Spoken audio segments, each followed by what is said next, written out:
Early in my career, I made a mistake that I see many other facilitators make all the time. I'd walk into a room, sit down my staff, welcome everyone, and then dive straight into my content.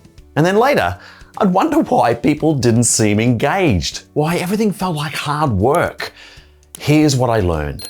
If you don't build connections or rapport first, everything else will feel like you're pushing uphill. Your activities will fall flat, no one raises their hand, and your group will feel like they're just going through the motions. So let me share 3 things I do today that create instant rapport, and I mean instant. First, smile.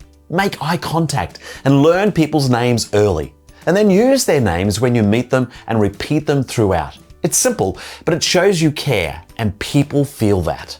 Second, help humor flourish. You don't have to tell jokes, just notice and highlight those moments when funny things happen naturally. Laughter builds connections faster than anything else I know. And third, look for clues to make connections personal, such as commenting on what someone is wearing or sharing or carrying. For example, if their t-shirt promotes a country you've visited, mention it and ask if they've been there too. I promise you, every person gives you something to connect with, but only if you're paying attention. And here's the truth. Rapport isn't magic.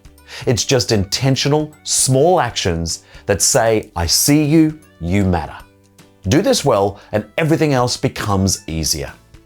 Want more strategies for effortless engagement? Check out my library of lazy facilitator videos below, packed with practical tips and activity ideas that actually work. Thank you so much for watching and have fun out there.